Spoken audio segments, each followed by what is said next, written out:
السلام علیکم. حافظ صاحب دا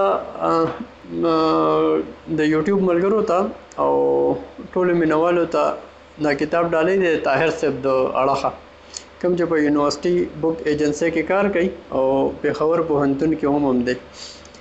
دا کتاب نوم دی غضاب غضاب لمحې، لیک د نور البشر نوید صاحب دی او د طاهر صاحب ډېره مینه ده چې هغه دا کتاب تر ما راورسو.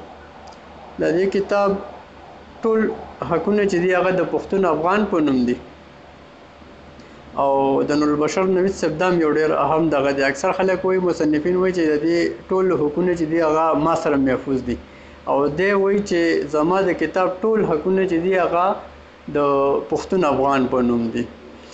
د کتاب نوم غضاب غضاب لمحې دی. لیکوال نور البشر نوید صاحب، د چاپ کال 2022 دی.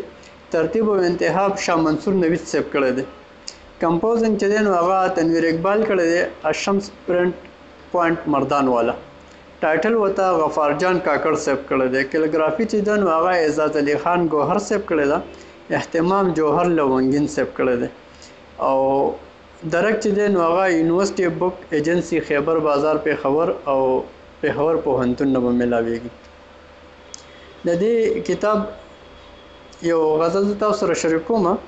وایي په سترګو کې مې راوړې تورې شپې نه تر سهاره، د پرخې په شانوال وتې په څېره کې د نوره، او د زړه نه مې راوویستې چې شونډو له مې راغلې، د زړه نه مې راوویستې چې شونډو له مې راغلې، نو خدای خبر څه وشو نه ټپه شوې نه سندره، او وایي زما په شان بیخي زما په شان اوتر اوتر وې، زما په شان بیخي زما په شان اوتر اوتر وې، د چا نه چې شي ورکه په ایرو کې ملغلره. مهرباني سر. وایي زما په شان بیخي زما په شان اوتر اوتر وې، زما په شان بیخي زما په شان اوتر اوتر وې، د چا نه چې شي ورکه په ایرو کې ملغلره، ځواني و داسې لاړه لکه خوب د ټال جوټه، ځواني وه داسې لاړه لکه خوب د ټال جوټه، او وایي هم ستا په شان چې تیر په خپل تندي یم مازدیګره، او وایي ما ټک وهې په غاړه د لونګو سره ښکلو، ما ټک وهې په غاړه د لونګو سره ښکلو، پرېوتی یم جومات کې یو کونجکه د منبره. او ډېره مننه.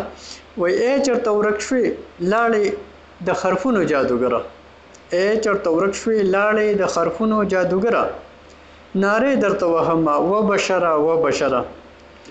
او ډېره مننه. آخري شعر دی وایي چې راپاسه چې لږ وخاندو د یو بل په خبره، راپاسه چې لږ وخاندو د یو بل په خبره، ویرېږم ستا په ښار کې د غمونو د لښکره.